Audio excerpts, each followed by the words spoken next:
Bounces for Bolton on the right-hand side. Knocks it past Guy. Nice 1-2 with Hendry. And now Salford 2-1. Heavy touch there, but Bolton's still going. Pass Holy! And Luke Bolton makes it 2-0. What a finish that is from Luke Bolton. Today, we've got the mighty Luke Bolton. Feels weird being sat here with you. I'm not sure about mighty either. Thanks for coming on, mate. No worries. So, Lukey, it's been some journey, hasn't it? Football. And the reason why I wanted to bring you on here, you know, you can imagine how many boys and girls at City, or the football clubs I've worked at, which, you know, I've got to know thousands of people, not just players. Some people are still in the game, some people fulfilled the potential, some people completely didn't for whatever reason. Yeah.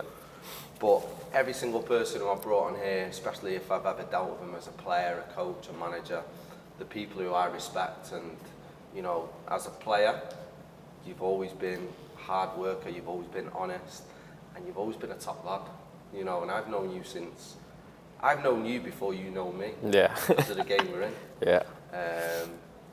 And it's lovely to see you doing, one, what you love, and two, being successful at it. Yeah. And I think today, you know, when we get into the interview and we get talking, I think what's really important is the knowledge what's in your head, your experiences, what you've had. They're only going to help and support people currently in your position, people who want to be in your position, or people who are aspiring to be in your position. Yeah. So, how old are you now? 23. 23. Where's time going, mate? Mate, 23, I still feel about 17. Yeah, 100%. I think I do. 100%. I've got to grow up. So you're 23. Let's start on the playing side, yeah? 23. Where's the first place you started playing? So I started with my local side, Dundee United. It was ideal. So play on Crossroads, which is literally right outside my house. Yeah. So wake up on the Saturdays and just Saturdays or Sundays and walk down, and it was. What age was you now? What age did I start? I think at Dundee United I started at maybe 5, 6, something like that. A lot of the time it was in the JJB, you know, when they used to do JJB, like Saturday League. Saturday League and all that. So that was good. Obviously doing it with your mates. To be fair, when I first started there, I was playing with the year above. Yeah. So like the likes of Will Patchen and stuff, they were on that team. Will. And then our team formed like the year after, so I joined that. My dad and Chris Blundell ran that, and it was class with your mates, and met people who became best mates, and it was just a good experience. And I think, you know, when you're younger, it's just about enjoying the football, and that's what I was doing. I think you know what's great there is you know, I think a lot of people who are involved in grassroots football, they don't realise how much of an impact they have on people and players. Yeah. And if it's done, you know, constructively, if it's done with thought, it's done with care. Like you say, you know, some of my best memories were playing for Dundee United as well. Yeah. You know, as a kid on Crossroads. Yeah. You know, the amount of footballers who've played on that field over the years, you know, honestly, there's so many who've gone on and had reasonably good careers, or one or two like yourself, who've had really good careers. And I think a big testament to that is, you know, to football clubs like Dundee United, offering opportunities, offering all abilities to come in. Because sometimes, even though you're playing football, your best mate might not be the best footballer, but you're having a great time just playing. Correct, yeah. And you got to love it, haven't you? Yeah, 100%. And you start to love winning, and you start to realise just how to take losing, everything, and you're doing it with your mates. I think it makes that easier. So when did it start to get a bit more serious then? What was the next step after Dundee United? So whilst I was at Dundee United, I was with Man City, like when pre-academy. Yeah, like pre-academy. So what you get your contract at under 8s. So train with them for maybe a year before that, and the same with Man United. Came to the decision time for contracts, didn't get offered a contract. To be fair, it was my dad that pushed this next step. So I ended up being at Stockport County.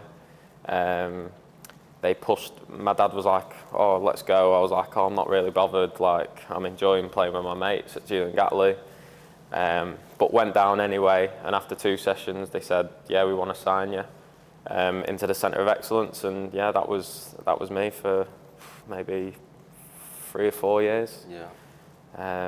But yeah, Stockport was, again, we didn't win a lot, but again, it was just playing against other players with maybe more ability than I was on playing for Julian Gatley. And what about your training structure? Did you used to train at Bramhall High School? No, we trained with Stockport. Timpley? We trained at Woodley Sports, Oh, right, okay. and then we did Timpley as well. Yeah. So it was Woodley sometimes, and then in the summer a lot of the time we'd be on Timpley. Right. So then you was at Stockport. You know, I'm going to tell you something now you don't know. So when you was at Stockport, I was at Blackburn, and even though I was coaching, I knew the area, Heel Green, Wivenshaw, South Manchester, like the back of my hand. Yeah. And Stockport went into administration, didn't they? Yeah. So then what they were doing as a club, from top first team players, training grounds, all the way through to the Centre of Excellence, they're obviously selling players or anything they could to try and keep the club afloat. Yeah. And I always remember me and Steve Nixon, who's now the head of recruitment at Newcastle's first team, come and watch you play at Ridgeway Road, which is Timpley. Yeah. And you had a great game. And I came back to him and went, "We've got to sign him." I remember it. And I, preempted this a little bit too before, didn't I? Yeah. And this is the thing in this game, if you're talented and you show so much potential, so many people will know you. And this is before Facebook, Instagram, TikTok, whatever else is in the world now where people see stuff. This is word of mouth. Yeah. Which, some players did get missed, but the top players at that time never did. Yeah. Because everyone would speak about him, and you was one who people were speaking about. So obviously, you didn't come to Blackburn. Where did you go? No, so I ended up signing for Man City as an under-12, and that was a bit of a dream. Obviously, a boyhood City fan, and like I say, I probably don't even look at it now as it being like a fulfilling my dream, because like when you're in the moment, you're not really thinking about, that's a massive achievement. Like even under-12s playing for the team that you support. When you was at City then, so you came to the Platt Lane era, wasn't it? Yeah. Platt Lane, Yeah. which I came to. Yeah. And what was interesting is, me seeing you at Stockport, then me not seeing you for a while, then me seeing you again. Yeah. At City, I could see a massive difference in you. Yeah. Your knowledge, the way you played the game, the way you moved, the level of the players around you. We'll talk about that later. Yeah. And then, obviously, how long was you in the academy there for? So my time at City was, how long was I there? I think 10, 11 years I ended up spending at City. But just to go back to when I joined and maybe the difference you see, and I don't know if you remember this, but it wasn't always good at City for me, because I had to do extra sessions with you before the boys came out and do, of course, yeah. I needed to get fitter. And obviously I'd come from, they had a more regimented programme, or had for the few years before I joined. So I think a few lads were above me fitness-wise, etc. So I had to work on that. And I wasn't always one of... Did you know that? Did you know that yourself? Or was you just playing? No, so I was just playing personally, probably. As a kid, you're not really thinking. Yeah. You're thinking, if I'm tired, someone else is probably tired as well. You're not thinking that I'm more tired. But then it was one of the coaches, I think it was Jason Wilcox, and he said, pulled my mum and dad and said we need him to start coming in early and doing sessions. So it was you and Shane Murphy that were doing the sessions, and I got fitter, and the rest is, I ended up becoming one of the top players in the age group, probably. Yeah, you did, definitely.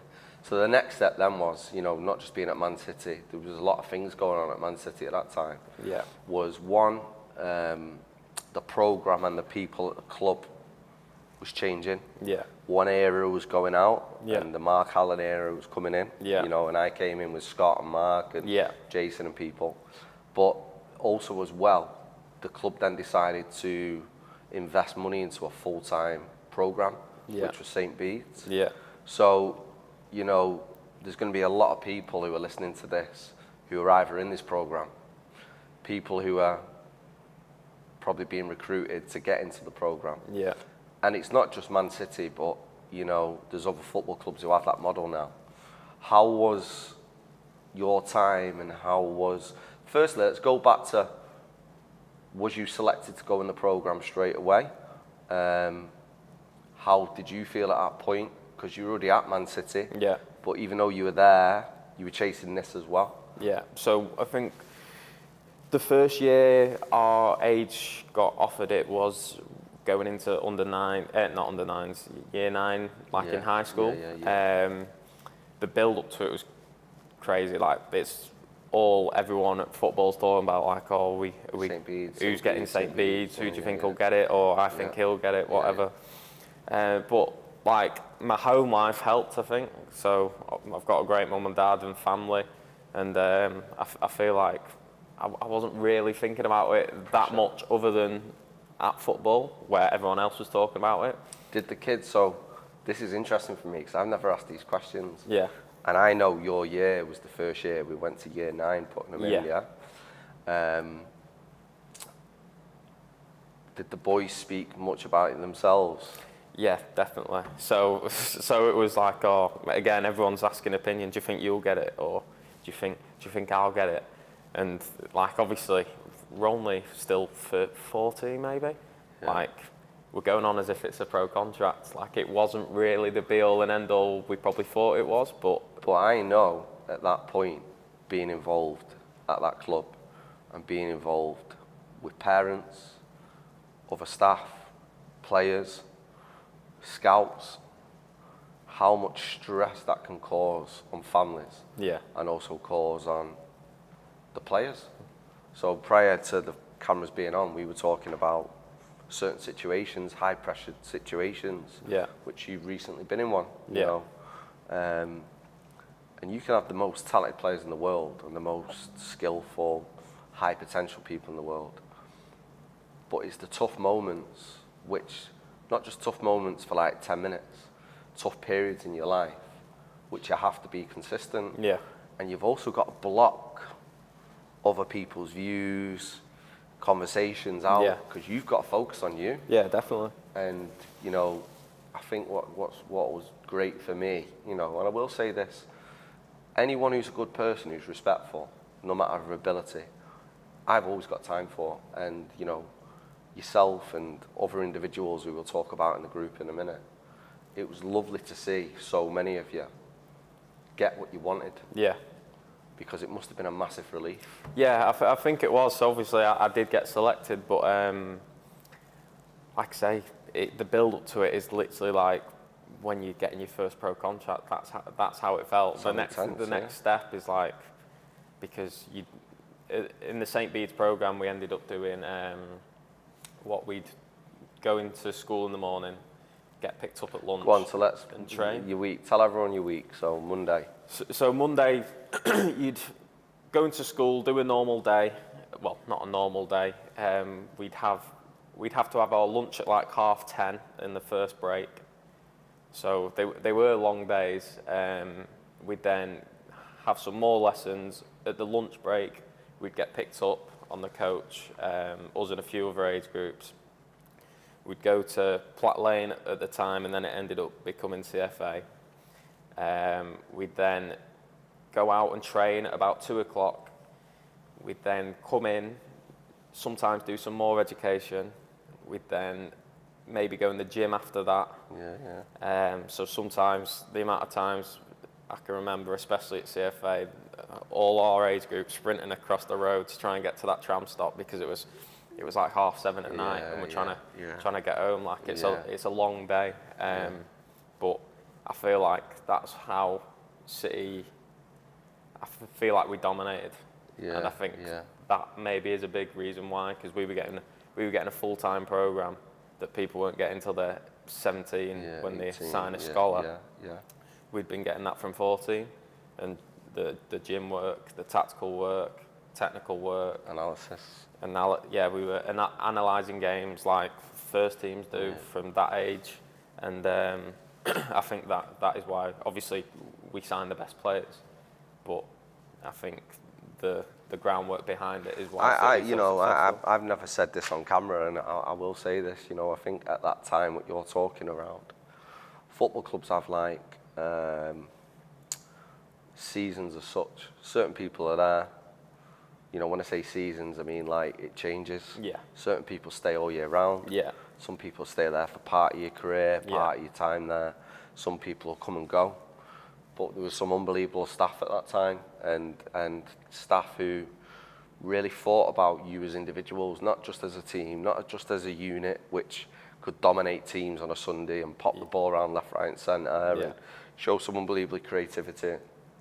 But what you've just said there, I think, is amazing because, you know, it's not just Manchester City. There's clubs all over the world who are offering full-time programmes. Yeah. And, you know, I think the level of detail, the level of planning, the structure, you know, the people behind the scene with the football as well, the roles they have in supporting people like you.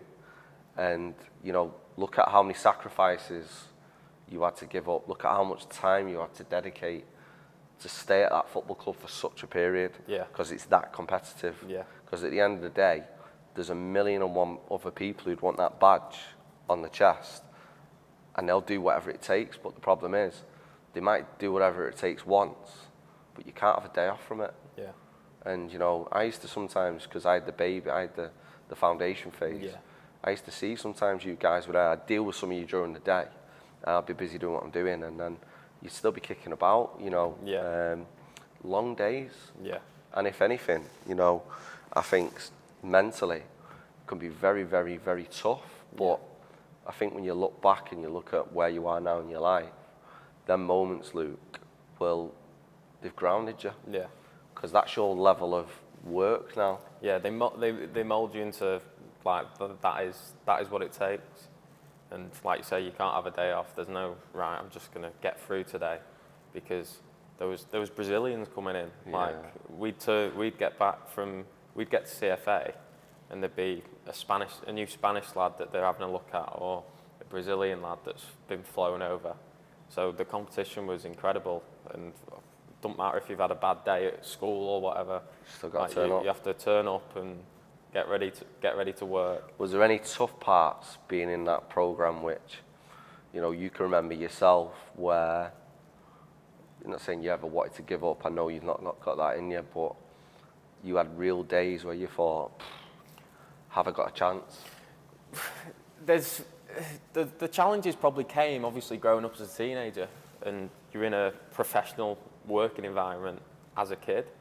So I think the problems came, your mates are going to a party, or your mates are going out, like just knocking about, like having a kick about, but you can't even do that. So I think, like, I can admit there was times where I'm like, oh, come on, Mum, let me go there. Yeah. And no, like, you'll thank me for it, and I do. It's amazing to hear that, you know. So, like, I well wasn't... done, Mrs. Bolton. Well done. I wasn't trying to get up to any mischief, but, like, I think at the time, you're just like, you're living in the moment as a kid, aren't you? So you're like, right, I want to go there. But really, like, I wouldn't be here if I was going out and staying out late, not preparing, do you know what I mean? So, So, Elliot, sorry, can you grab that photograph for us, Elliot? So let's talk about the group you was in, mate. Because, look, there's groups and there's some special groups. Yeah. Kelly, he's trying not to get in the camera. So, I'll have a quick look at this. Yeah, go right. on. See if we can name everyone here. You. Yeah. Matty Smith. Yeah. Went on to play for Wales national senior team, didn't he? Yeah. Sidhu. Yeah. Colin Rosler. Tyreek. Yeah. Great lad. Wilson, great guy, yeah. Jaden. Gone on, he's playing where he's playing, isn't he? Yeah. And we'll talk about that in a minute. Walshy. Good kid. Great. Brahim. Yeah. Diaz. Done well. Another big player they brought in. Yeah. So we'll talk about that. Joel. Yeah. Always been a high performer, isn't he? Yeah. Ika. Pozo. Yeah. Underrated player. Technically. Incredible. Magician. Yeah. And he come in under the light of his brother as well, didn't he? I know. I'll be honest, as we were like, because he was so small and we were quite a physical team. Yeah. And I think he struggled to adapt for the first year, but after that, Yeah. and once he grew a bit, it's incredible. Miles Behrman, Yeah, great lad. yeah, good guy. Mace Goodridge, Yeah, Phil, yeah. Foden, obviously. We say Phil, but Yeah. everyone's like Phil Foden. We'll talk about the difference in a minute.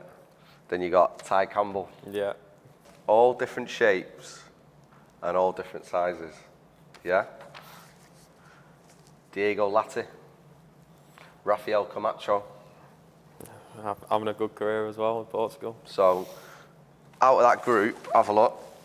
Out of that group, when you're in, what year was that? Under 15, 16? Yeah, I think that was that. Was that Nationals? No, No, that that's St. Bede's, that, isn't it? That was That was at the pitch next to St. Bede's. Yeah, I think Main so. road. Yeah, So out of that group at that time, put yourself aside. From seeing what you've seen, training day in, day out. yeah. Is there anyone there who you're surprised at, who was really, really, like, not surprised as in they weren't talented, everyone's talented, but they've really excelled? And is there anyone who probably you thought, do you know what, I'm unsure, and they've gone on and done something? If I'm honest, like I say, we had the best at City. They signed the best players.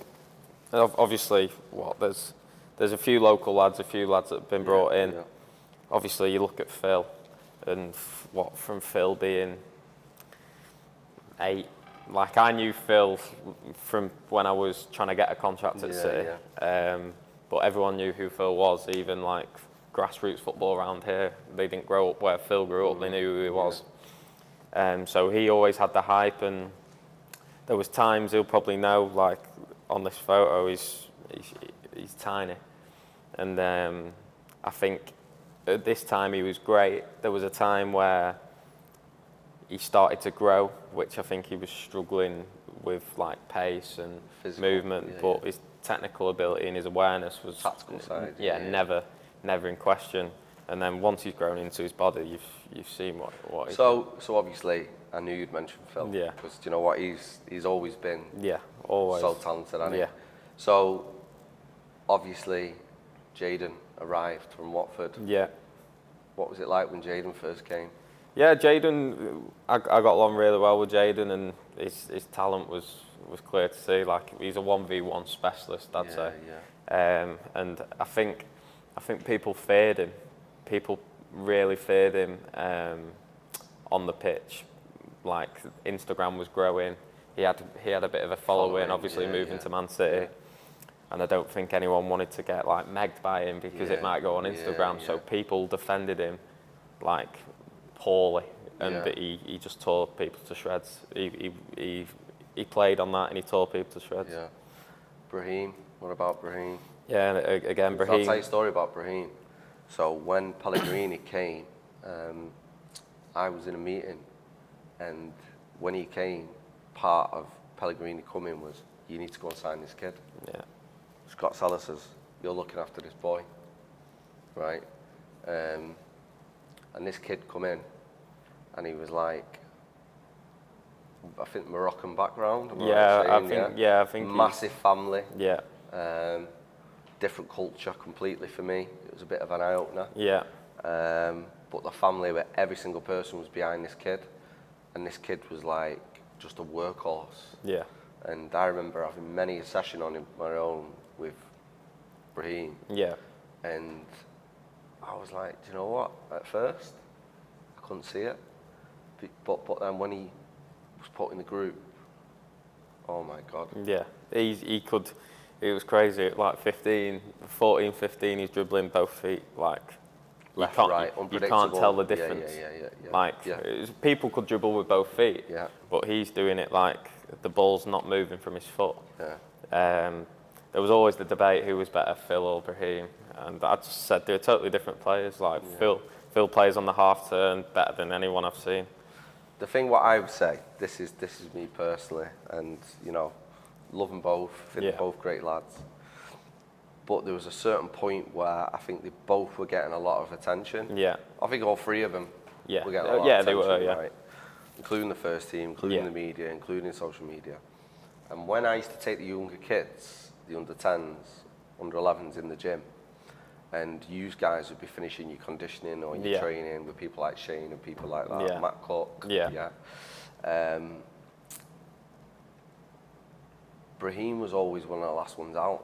Now, you can either go, Brahim was the last one out because he's working harder than everyone else. Yeah. Or he's the last one out because he's not doing as much as everyone else and he's taking his time. Yeah. I remember once I was in there, I watched Phil and I watched Brahim and I took someone round the training ground and I come back. And as I'm walking back, Phil's gone.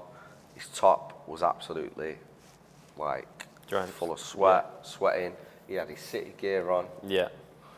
Brahim was in the gym, but he had his new gear on, what was sent off, whatever brand it was. Yeah. And if you looked at him, he looked brand new. So I think a big thing for me is going back to that whole group and how talented that group is. I think the ones who are still having a career or the ones who have really, really kicked on with a career, it's all around mentality. Yeah. It's around approach. It's around sacrifices, discipline. You know, everything what you spoke about. And there's the saying what I always say, the apple doesn't fall far from the tree. Yeah.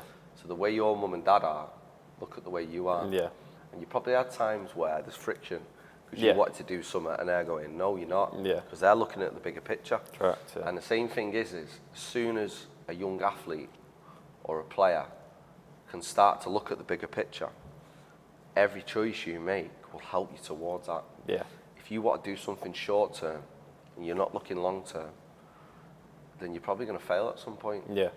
You know. So great group.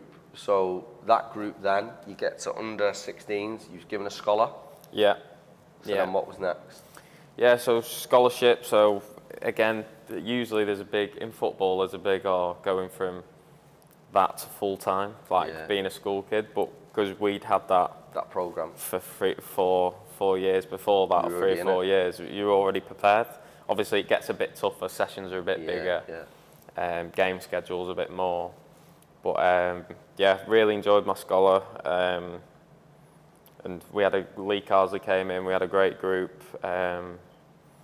Again, I think the thing with Man City, I think the big clubs. A lot of people think, going into a game with them, like they're not going to work hard. They've just got the talented players. Like that wasn't our group. Like we could do both. We could play, and we'll outwork you and stick together as a team and do the dirty work if we need to.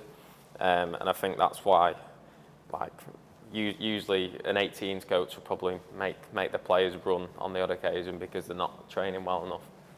There was one time I think Lee pulled us as a group and said, like, get on the line.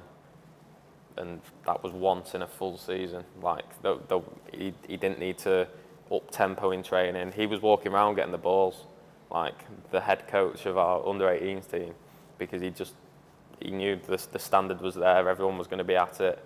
So he's like running after balls, like on the other side of the pitch, like not. But you know what's lovely to hear is at the highest level, when there's respect like that, and we had that with the women. Yeah. Everyone was drilling, everyone was super focused. Yeah. Everyone respected every single person's job. Because you're not the coach doesn't mean this guy or this girl gets spoken to differently or gets treated differently. Everyone's treated the same. 100%. And you can have talent, and you can have talent individually, but when collectively people come together as a unit, you're only going to work fucking harder. Yeah. Your level's going to go up. Yeah. And I think what was good with Lee Carsley, when I got to know Lee, was he was about the players. Always. He's played at the highest level. Yeah. You know, he's done it. Yeah. And some people, and I will say this from a coaching point of view, they can't let go of. You're in a whole different side of the line now. Yeah. So you've got to start thinking about what you've done. You've got to start helping other people to better what you've done. Yeah. And every time you guys used to be training next to us, I used to see that. Yeah. You know, and you can always tell if a group are engaged, and you can tell the level, because you don't see balls everywhere. Yeah. Because the ball stays in. Yeah. stays Yeah, in, high stays in, standard. stays in. High standard. Train how you're playing it. Exactly. Always been. So, obviously, I think there's 4 different things there. One is going to top one of the world's best football clubs, yeah? Yeah. Who were very high profile with new ownership. Yeah. You know, obviously a lot of investment. Then, St. Bede's. Yeah. So you've had to climb 4 mountains, yeah? Yeah. Then, so you got pressure, signing. Yeah. Pressure, getting into the school, Yeah. full-time program. Yeah. Pressure then, worrying about a scholar. Yeah. And then what was next? And then signing the professional contract, and obviously, then you start dreaming of, can I play for the first team? Yeah. But I'll be honest, it was in the back of my head, but I never dreamt too much about it. I just wanted, again, every day, come in, train hard, and then I get with the 23s. So after the first year, scholar, signed a pro contract, a lot of the team did.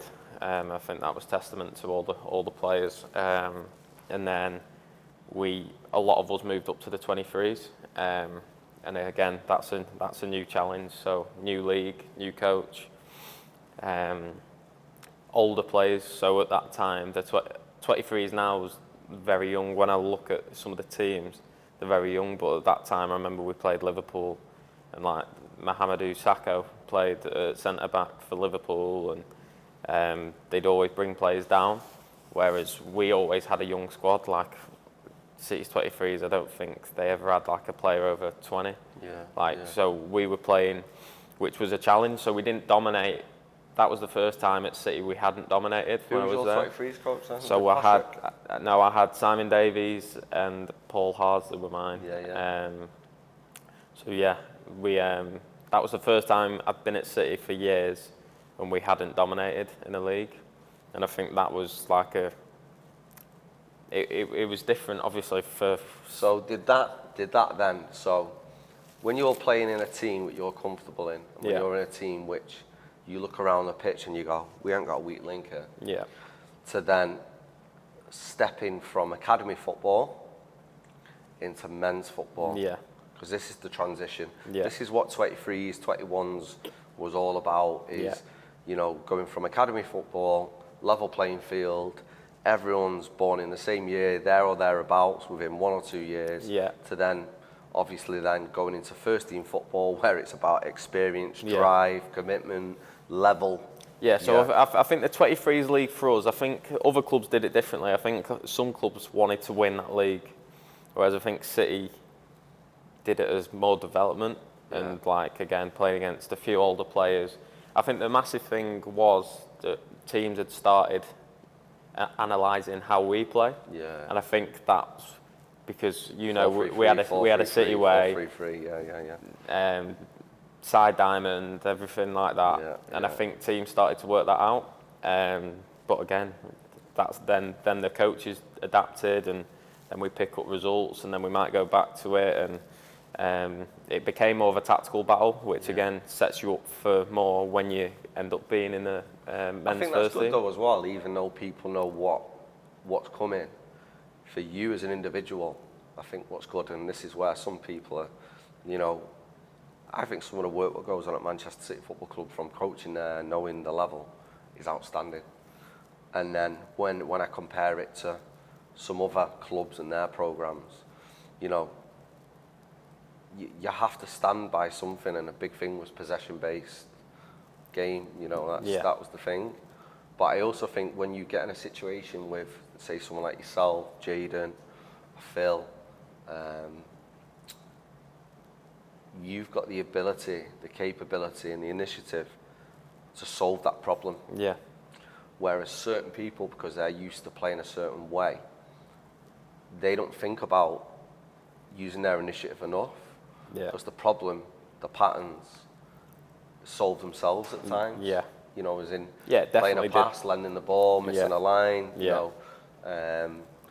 But for you, I think what's amazing, Luke, is so you've been on this journey. It's got to the point where you've become a full-time player at Manchester City. You've trained with the first team. You've got, you know, you're working with Pep. You're working with, I'm sure, you're looking around the pitch on day one and going, am I really here? Then obviously, what was your first games with the first team? So we went to America, played at the Chicago Bears Stadium against Dortmund, and Jaden had just signed. So that I ended up playing. I was right back against Jaden. Was you? Was you getting him loads? I wasn't, to be fair. To be fair, so they played like 2 different 11s. Yeah. But I played the full 90 minutes. So second half, Jaden came on. Jaden was fresh. There was a few last-ditch tackles, I felt like I did well against him. Obviously, I'd trained against him for ages, so I sort of know what he's trying to do. We then played Liverpool at New York Giants Stadium. That was a crazy experience. Van Dijk played, Robertson, Fabinho, all them. Mane and Salah came on as well. So when you got to that level and you're playing against them individuals at that standard, what was the difference? Again, I don't think you're thinking about it when you're in the actual game, but I think the difference is just like their decision making, and they make moments count. So Mane and Salah didn't start. We were winning 1-0. They came on at like 75th minute, and we had a relatively young team. We had because it was the 2018 World Cup, so a lot of the first team lads are away. There was some still with us, but we had a relatively young team. Klopp puts Mane and Salah on, and they were winning 2-1, and they'd only been on 15 minutes. So I think they just make the moments count. And obviously, it just comes with experience, being relentless, I think. When you're at the top level, you've got to be relentless. So when you're in that team, which player could you see where you just go, wow? I'll be honest, so Mane came on playing against me, and I could not get near him. He was just so sharp. And I was still, I think I was 19 at the time. He was so sharp. It was and I'm a fast player, you know that, but he stopped me dead and knocked it. And again, I'd been on for 75 minutes and he was fresh. But the other thing is, as well, is what people don't realise is the intensity is a lot higher. When you go from 23s, 18s, working with players, watching them games, being around them teams, being around them players, the level of intensity and the physicality side, and the psychological side, as well as then the technical side, which is few and far between. Yeah. Because you might get one kick of the ball every 10 minutes. Correct. Yeah. Right?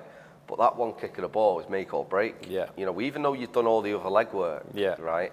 Because your mind, even though you've got pressure from, spectators, pressure of the moment for you as a young man. Yeah. You've got pressure knowing that you're playing against some of the world's best. Mm-hmm. And then also it's like you're trying to keep it together while you're playing by doing everything to the best of your ability. But sometimes I think when you get put into them situations, what you're talking about, and I'm sure you did hold your own, mate. I'm sure you're just being a bit tough on yourself. But what I'm saying is, at least you've got that self-assessment of yourself, which you can do better. Yeah. Some people might be in that situation and go, do you know what? Yeah, I've done well. He didn't get much out of me. He's in my back pocket. Hey, come on, mate, jump out, and all that. Yeah. But that shows your character, and that shows you as a person. You can do more. Yeah, I feel like you can always do more. When you stop learning, I feel like what's the point? Mistakes, mate. The mistakes. Let's talk football aside, life, anything. The mistakes. When the shit hits the fan, when things go wrong, that is how you get better. Yeah. And if you can manage yourself and cope, to adapt, to use your initiative, to change whatever you're doing, to get a solution, to either be successful, to get less pressure, or to maintain what you're doing, that shows how much of a high performer you are. Yeah. Like I said, I just don't think no one learns anything from always winning or being told they're great or again, I think that's why my family, I wasn't going home when I was younger or even now and they say, oh, you're incredible. They're never negative, but there's been games this season my mum will say, oh, I thought you were really good, and I say, I don't think I was. Better, yeah. And obviously parents are always going to try and be positive for you, but I don't know, I feel like that's just my mentality. I don't want to hear things I don't think the truth. What's the truth? If good or bad, give it me. If I think of and I'll tell people, like, I can hold my hand up if I haven't been great. I'll say wasn't great today. And I think again, even talking briefly on Salford, like, our changing room was great for that this year. Like, honestly, no one was giving it, oh, it's him, like, they'd come in, like, lads, that goal's on me, or like, I should have finished that chance. And again, I just think in football in general, I think if you can be like that, and if anyone's watching, like, young people, if you take something on the chin, if someone's trying to, like, say you're coaching a lad, and you say you need to get better at this, that's not you saying he's bad. Well, I always say, mate, do you know what I always say? When somebody stops talking to you, that's when you worry. Correct. I've been told that for years. You know what, in all the teams, all the places, all the people I know in this game, right, and even people I deal with now, I'm the first person to pat someone on the back and go, fucking well done, mate, you deserve that. But I'm the first one to go, you know, and I've had it where players have won awards for man of the match or whatever it is. But because I've got that player's back, long term, and I'm not just there for the ride. No. I'll say, well done for getting that, mate. But you should have took it with that foot 3 times there. Yeah. You would have made 3 more opportunities. You could have scored 2 more goals. Yeah. You know, if your body shape was right before the ball was played, you know, if your mind was working a lot earlier before you got into that, like, confrontation with the ball, you would have solved it a lot earlier. Yeah. And some people are scared to give that, but I think, like the people around me now, they want that. Yeah. Because they're getting it off managers, they're getting it off coaches. But when there's a neutral person to go, do you know what? If I'm telling you you're good, you know you're good. Yeah. Right? But it doesn't mean you go around like a big time Charlie. No. What you do is you go, yeah. But you've also got to look at what can I do better? What do we still need to keep doing? Even at the top, even at the top, say at Man City's first team, they'll know what they can do better. They're not just like resting. That's why they're the best. Like, to be the best, I think you just can't stop working. And like you were saying about when a coach doesn't say stuff to you, there was a few times as a kid or coming through the ages at City, I'm thinking, he's always picking on me. Well, why is it? He's saying this, but I'm seeing him do that, and he's not saying a word. But it's because they might have seen something in me, or they know I can take it, or so I'd moan like a little bitch for a bit, and then just move on, and be like, do you know what? They're doing it for a good reason. So, yeah. Right. So let's move forward then. So this stuff you're saying is amazing, mate. Honestly. So signed 3-year deal, was it, City? Yeah. Was it? Yeah, something like that. 3-year deal, right? It's a 3-year deal. Obviously, type of person you are. Number one is your love of the game. Yeah. Yeah. I'll go back to a little story. What's funny actually. So obviously we had lockdown. Yeah. So part of your time which you signed your deal, you know, was lockdown. Yeah. And anyone who was trying to maintain fitness, we were doing pull-ups on trees, going on bike rides, we were running down the road. And obviously, I used to live in the same area as yourself, and I'd be jogging along nice and slowly with my music on. And next thing, I'll just see a guy running across the road in a Stoke shirt with Campbell on the back, and it was you. And there's a difference, and I think this is a testament. I've never really said this to you, Luke, but because we've never really been in this capacity, have we? Do you know what I mean? But people got found out during lockdown. People got found out. You know, a lot of people. Social media was getting massive. It was keeping people going. It was keeping people motivated. Some people putting things out there, but some people were just getting on with the business. They were in the predicament they were in, which everyone was in. Everyone's got an equal playing field. You've either putting your trainers on and getting out, or you sat in your ass doing nothing, you know, or you're doing a few weights or whatever you was doing. There was no gyms open. Yeah. So it became a little bit more around the individual and their willingness to be the best they could be. Yeah. And I used to see you 5 days a week, you know, because I was on the field myself. Yeah. I was having a kick about with a few people, you know, and doing a bit. But, you know, you were at it, mate. And I think that's a testament of you as an individual, that show how hungry you are. Yeah. to get where you want to be. Yeah. And I know you're not someone who's motivated by the pounds and pence. No. I know you're motivated for playing every single minute on that pitch. Yeah. And, you know, obviously I think that period, I don't know, you tell me about that. Certain people, I think it hit them hard. Yeah. And some talented people as well. Don't get me wrong, it became like, because I'm a player, so I'm used to structure. Like, right, you're in this day, you're in at that time, you do this, you train, you go home. Like, it's a very structured life. And I think, obviously, lockdown, it's like, right, well, I can just, if I want, I can just sit here for a week, but I just try to keep structure. So when you saying you see me 5 times a week, 5 times in a week, it's because I'm like, right, get up, have breakfast, wait 2 hours, go on a run, come back, do this, chill. And I think it was just keeping the structure. And I don't think he'll agree seen so many Stoke City shirts in his life. I know, mate, I'll be happy. Right, so after lockdown then, you went to Wycombe. Yeah. Yeah. What league were they in then? League One. League One. So I went to Wycombe the season before COVID. I joined in the January. It was only a 6 month till the end of the season. That was good. That was an eye opener. Was that your first real experience away from City? Yeah, and that was a men's football. Like everyone was saying, like you go in and the players are saying to you at Wycombe, like, oh, I bet the facilities are different. I didn't mind. I didn't care about that. Like that didn't matter to me. What the eye opener was what men's football is, and how a lot of teams play. So they were very direct, and it worked for them. But obviously, like we were saying, I'm used to structure. Who's the 9 now? Who's the striker? Akinfenwa played, yeah.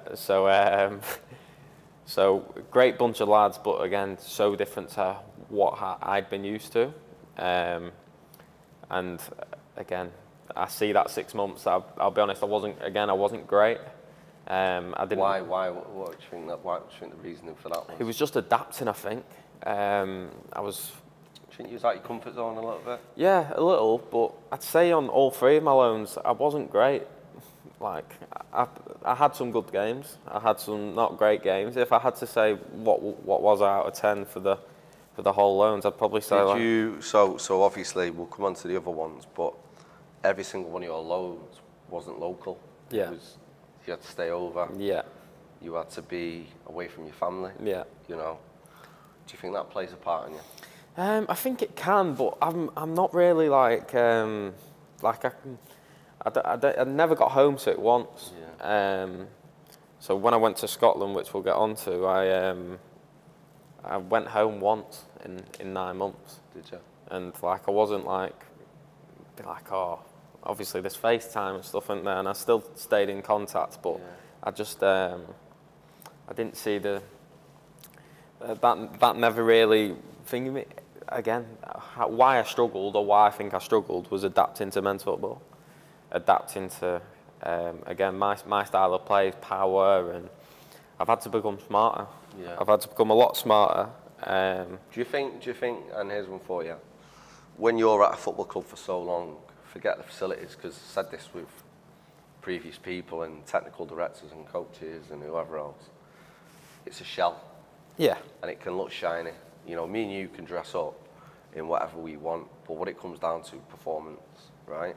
You can look the part, you can have the shiniest, you can have the newest thing of this, but it's around performance. Yeah, definitely. And I think what's key and what's shaped you as a person and what's shaping you as a player, because you're still a baby, mate. Yeah.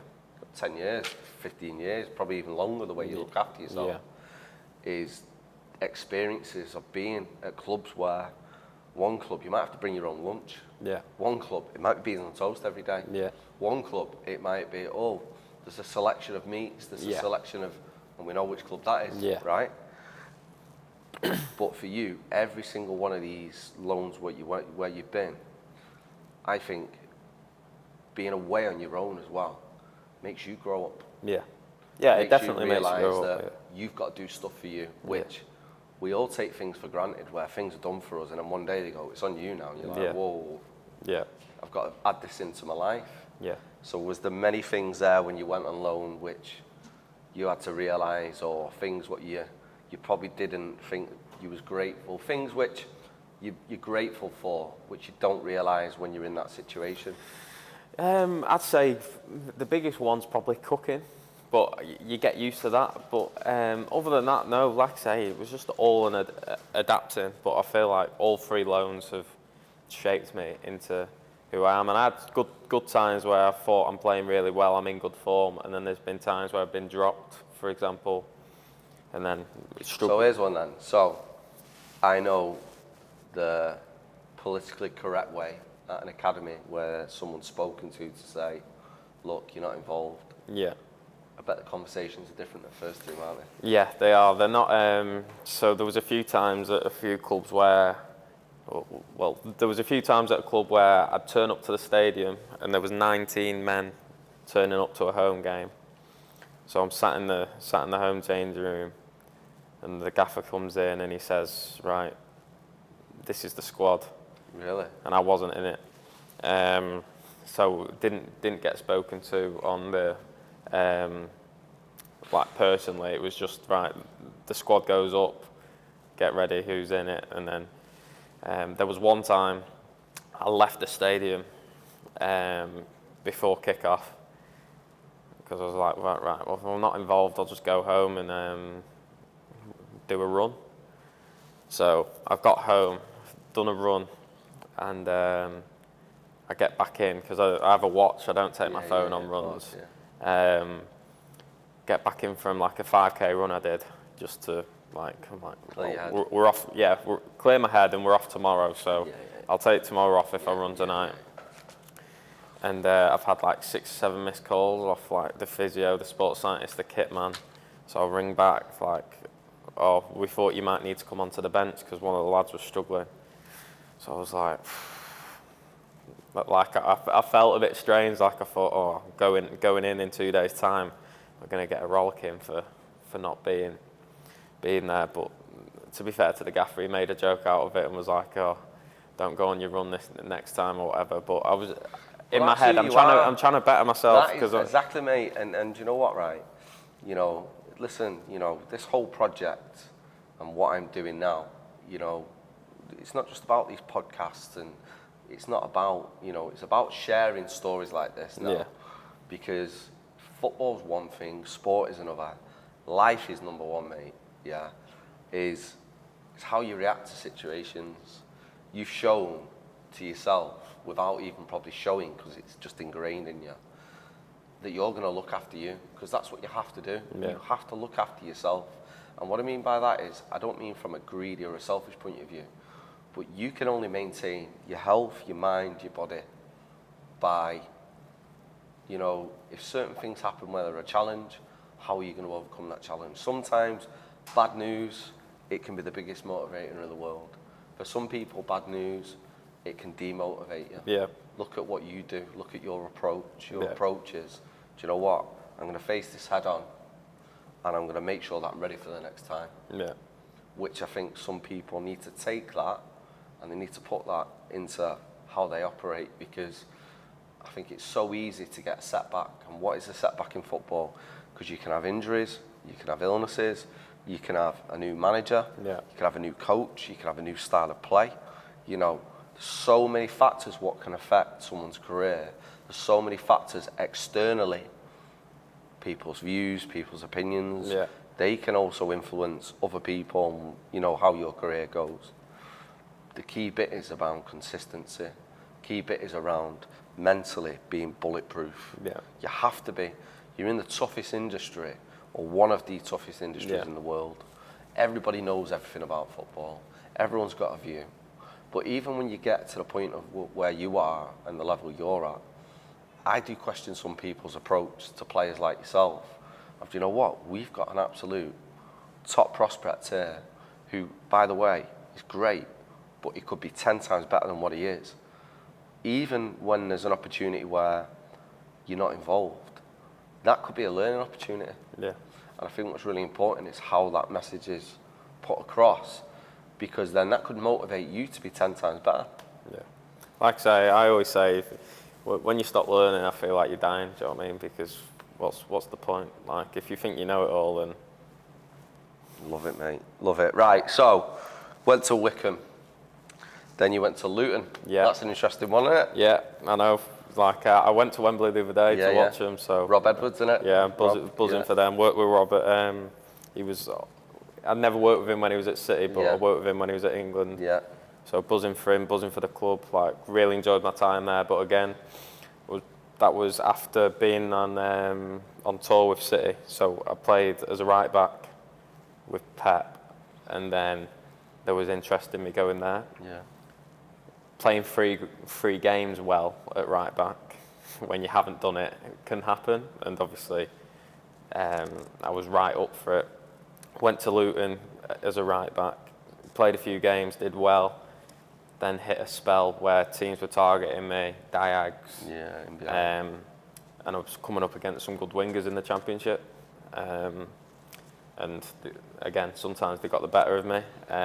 So again, I wasn't amazing, but I do really more see myself now as like a right winger or right wing back. Like, I felt like that was an experiment of what am I going to be. Obviously, I was only 19, 20.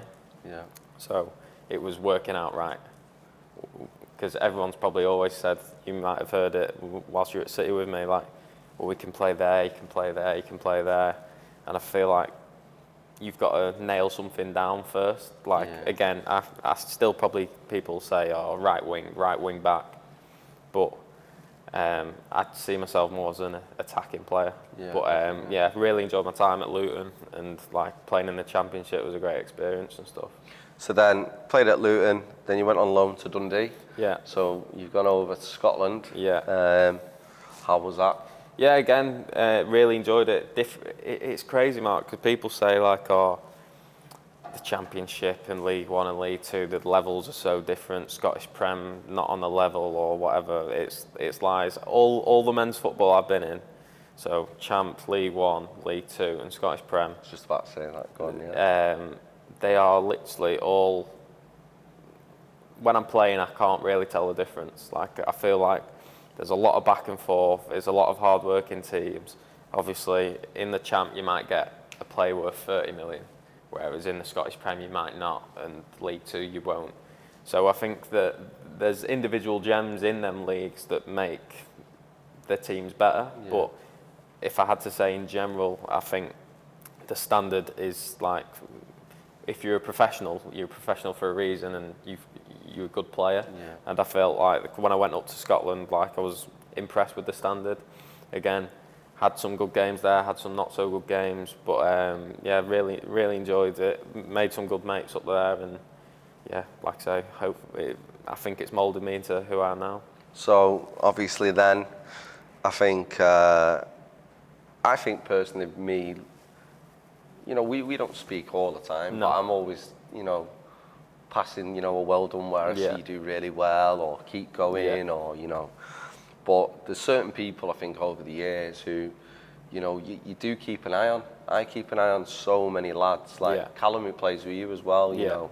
And they end up all over the world now. Yeah. You know, it's crazy. But obviously, you signed at Salford. Yeah. I didn't really follow your first year. This is your first year, sorry? Is this your first year? No, so I signed last January. Right. But again, signed in Jan, and they were doing quite well, so I didn't play much. I came on pretty much every game, but didn't play from the start much.